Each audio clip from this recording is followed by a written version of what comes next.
सुनिए प्रेमचंद की प्रसिद्ध कहानी पूस की रात। हल्कू ने आकर स्त्री से कहा, सहना आया है, लाओ जो रुपए रखे हैं उसे दे दूं, किसी तरह गला तो छूटे। मुन्नी झाड़ू लगा रही थी, पीछे फिरकर बोली, 3 ही तो रुपए हैं, दे दोगे तो कंबल कहाँ से आवेगा। माघ पूस की रात हार में कैसे कटेगी, उससे कह दो फसल पर दे देंगे, अभी नहीं। हल्कू एक क्षण अनिश्चित दशा में खड़ा रहा। पूस सिर पर आ गया।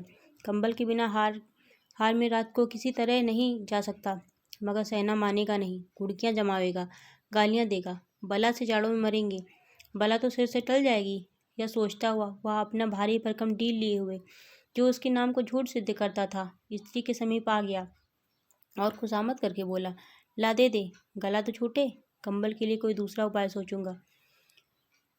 मुन्नी उसके पास से दूर हट गई और आंखें तैरती हुई बोली, कर चुके दूसरा उपाय, जरा सुनो तो, कौन सा उपाय करोगे। कोई खरा दे देगा कंबल, न जाने कितनी बाकी है, जो किसी तरह चुकने ही नहीं आती। मैं कहती हूँ तुम क्यों नहीं खेती छोड़ देते, मरमर के काम करो, उपज हो तो बाकी दे दो। चलो छुट्टी हुई, बाकी चुकाने के लिए तो हमारा जन्म हुआ है, पेट के लिए मजूरी करो। ऐसी खेती से बाज आए, मैं रुपए ना दूंगी, न दूंगी। हल्कू उदास होकर बोला, तो क्या गाली खाऊं। मुन्नी ने तड़प कर कहा, गालियां क्यों देगा, क्या उसका राज है। मगर यह कहने के साथ ही उसकी तनी हुई भौहें ढीली पड़ गई। हल्कू के उस वाक्य में जो कठोर सत्य था, वह मानो भीषण जंतु की भांति उसे घूर रहा था। उसने जाकर आले पर से रुपए निकाले और लाकर हल्कू के हाथ पर रख दिए। फिर बोली, तुम छोड़ दो अब किसी खेती, मजूरी में सुख से एक रोटी तो खाने को मिलेगी, किसी की धौंस तो न रहेगी। अच्छी खेती है, मजूरी करके लाओ, वह भी उसी में झोंक दो, उस पर धौंस। हल्कू ने रुपए लिए और इस तरह बाहर निकला मानो अपना हृदय निकाल कर देने जा रहा हो। उसने मजूरी से एक एक पैसा काट काट कर 3 रुपए कंबल के लिए जमा किए थे। वो आज निकले जा रहे थे। एक एक पग के साथ उसका मस्तिष्क अपनी दीनता के भार से दबा जा रहा था। पूस की अंधेरी रात, आकाश पर तारे भी ठुर्रते हुए मालूम होते थे। हल्कू अपनी खेतों के किनारे ऊख के पत्तों की एक छतरी के नीचे बांस के खटोले पर अपनी पुरानी गाढ़े की चादर ओढ़े पड़ा कांप रहा था। खाट के नीचे उसका संगी कुत्ता जबरा पेट में मुंह डाले सर्दी से कू कू कर रहा था।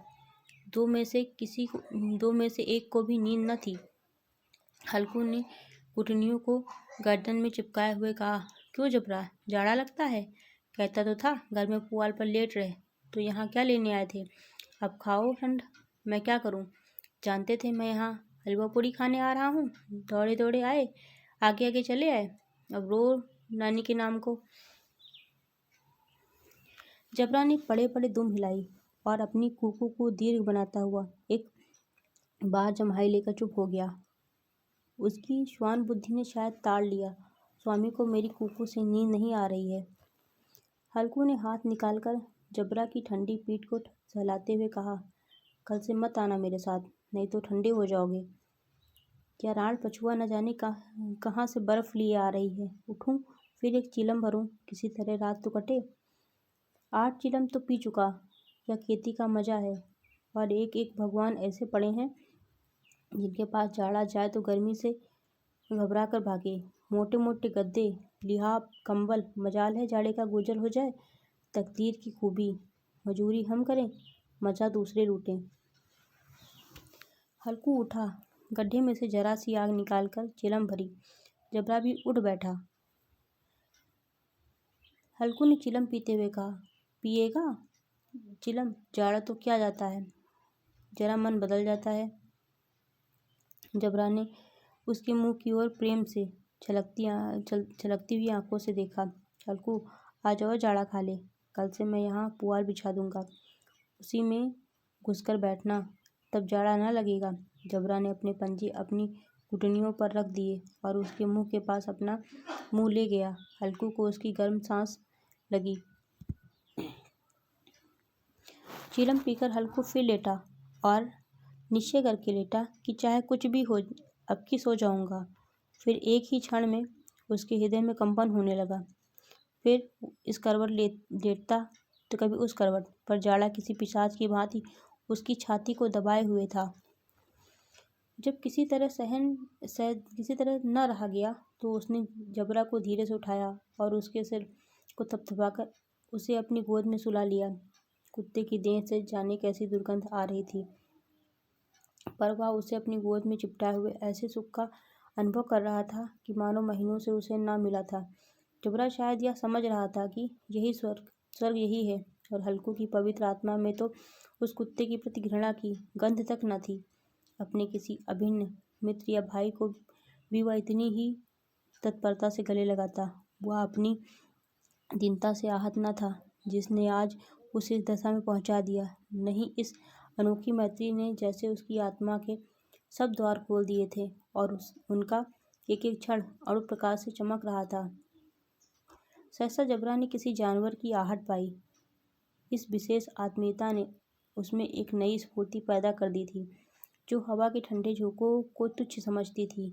वह झपट कर उठा और छपरी से बाहर आकर भूखने लगा। हल्कू ने उसे कई बार चुमकार कर बुलाया, पर वह उसके पास न आया। हार में चारों तरफ दौड़ दौड़ कर भूखता रहा। एक क्षण के लिए आ भी जाता तो तुरंत ही फिर दौड़ता।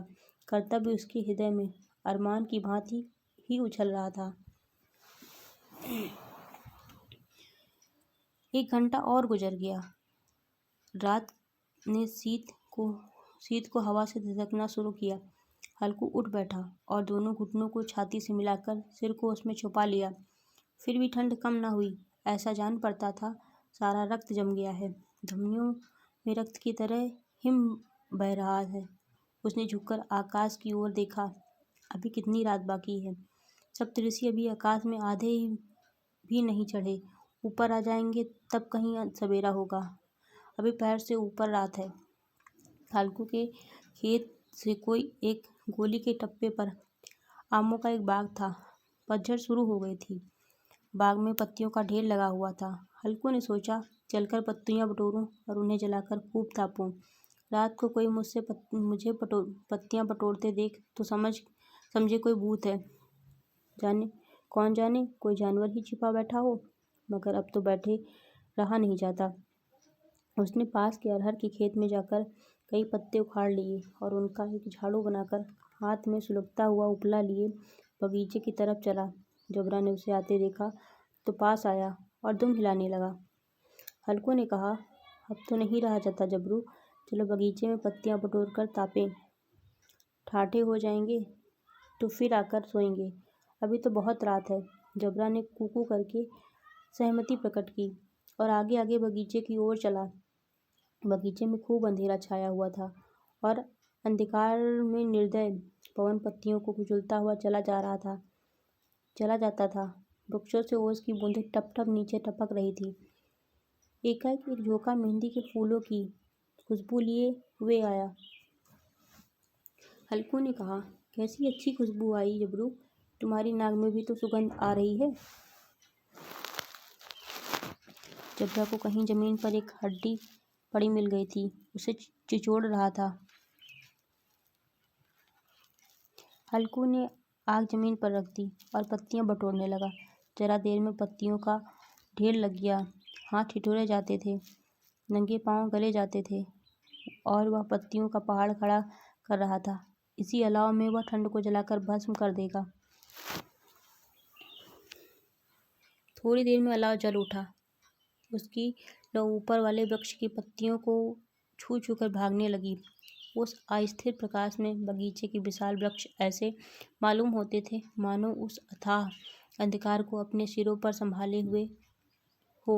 अंधकार के उस अनंत सागर में वह प्रकाश एक नौका के समान हिलता मचलता हुआ जान पड़ता था। हल्कू अलाव के सामने बैठा आग ताप रहा था। एक क्षण में उसने दोहर उतारकर बगल में दबा ली, दोनों पांव फैला दिए मानो ठंड को ललकार रहा हो। तेरे जी में जो आए सो कर। ठंड की असीम शक्ति पर विजय पाकर वह विजय गर्व को हृदय में छिपा न सकता था। उसने जबरा से कहा, क्यों जब्बर, अब ठंड नहीं लग रही है? जब्बर ने कू करके मानो कहा, अब क्या ठंड लगती ही रहेगी। पहले तो यह उपाय न सूझा। नहीं, इतनी ठंड क्यों खाते। जब्बर ने पूछ हिलाई। अच्छा आओ, इस अलाव को कूद कर पार करें, देखें कौन निकल जाता है। अगर जल गए बच्चा तो मैं दवा न करूँगा। जब्बर ने उस अग्निराज की ओर कातर नेत्रों से देखा। मुन्नी से कल न कह देना, नहीं तो लड़ाई करेगी। यह कहता हुआ वह उछला और उस अलाव के ऊपर से साफ निकल गया। पैरों में जरा लपट लगी, पर वह कोई बाज न थी। जबरा आग के गिर्द घूमकर उसके पास आ खड़ा हुआ। हल्कू ने कहा, चलो चलो, इसकी सही नहीं, ऊपर से कूद कर आओ। वह फिर कूदा और अलाव के इस पार आ गया। पत्तियां जल चुकी थी। बगीचे में फिर अंधेरा छा गया था। राख के नीचे कुछ कुछ आग बची थी, जो हवा का झोंका आ जाने पर जरा जाग उठती थी, पर एक क्षण में फिर आंखें बंद कर लेती थी। हल्कू ने फिर चादर ओढ़ ली और गर्म राख के पास बैठा हुआ एक गीत गुनगुनाने लगा। उसके बदन में गर्मी आ गई थी, पर जो शीत बढ़ती जाती थी उसे आलस दबाए लेता था। जबरा जोर जोर से फूंक कर खेत की ओर भागा। हल्कू को ऐसा मालूम हुआ कि जानवरों का एक झुंड खेत में आया है। शायद नीलगायों का झुंड था। उनके कूदने दौड़ने की आवाज़ें साफ कानों में आ रही थी। फिर ऐसा मालूम हुआ कि खेत में चर रही हैं। उनके चबाने की आवाज़ चरचर सुनाई देने लगी। उसने दिल में कहा, नहीं, जबरा के होते कोई जानवर खेत में नहीं आ सकता। नोच ही डाली, मुझे भ्रम हो रहा है। कहाँ, अब तो कुछ नहीं सुनाई देता। मुझे भी कैसा धोखा हुआ। उसने जोर से आवाज़ लगाई, जबरा जबरा। जबरा भूखता रहा, उसके पास न आया। फिर खेतों के चले जाने की आहट मिली। वह अपने को धोखा न दे सका। उसे अपनी जगह से हिलना जहर लग रहा था। कैसा दंदाया हुआ था। इस जाड़े पाले में खेत में जाना, जानवरों के पीछे दौड़ना असहाय जान पड़ा। वह अपनी जगह से न हिला। उसने जोर से आवाज़ लगाई, लिहो लिहो लिहो। जबरा फिर भूख उठा। जानवर खेत चर रहे थे। फसल तैयार है। कैसी अच्छी खेती थी, पर ये दुष्ट जानवर उसका सर्वनाश किए डालते हैं। हल्कू पक्का इरादा करके उठा और 2-3 कदम चला, पर एकाएक हवा का ऐसा ठंडा चुभने वाला बिच्छू के डंक सा झोंका लगा कि वह फिर बुझते हुए अलाव के पास आ बैठा और राख को कुरेद कर अपनी ठंडे देह को गरमाने लगा। जबरा अपना गला फाड़ डालता था। नीलगायें खेत का सफाया किए डालती थी और हल्कू गर्म राख के पास शांत बैठा हुआ था। अकर्मण्यता ने रस्सियों की भांति उसे चारों तरफ से जकड़ लिया था। उसी राख के पास गर्म जमीन पर वह चादर ओढ़ कर सो गया। सवेरे जब उसकी आँख खुली तब चारों ओर धूप फैल गई थी और मुन्नी कह रही थी, क्या सोते ही रहोगे तुम? यहाँ आकर रम गए और उधर सारा खेत चौपट हो गया। हल्कू ने उठकर कहा, क्या तू खेत से होकर आ रही है? मुन्नी बोली, हाँ, सारे खेत का सत्यानाश हो गया। भला ऐसा भी कोई सोता है? तुम्हारे यहाँ मड़ैया डालने से क्या हुआ? हल्कू ने बहाना किया, मैं मरते मरते बचा। तुझे अपनी खेती की पड़ी है। पेट में ऐसा दर्द हुआ कि मैं ही जानता हूँ। दोनों फिर खेत की डाँड़ पर आए। देखा, सारा खेत रौंदा पड़ा हुआ है और जबरा मड़ैया के नीचे चित लेटा है, मानो प्राण ही ना हो। दोनों खेत की दशा देख रहे थे। मुन्नी की मुख पर उदासी छाई थी। वह हल्कू प्रसन्न था। मुन्नी ने चिंतित होकर कहा, अब मजूरी करके मालगुजारी भरनी पड़ेगी।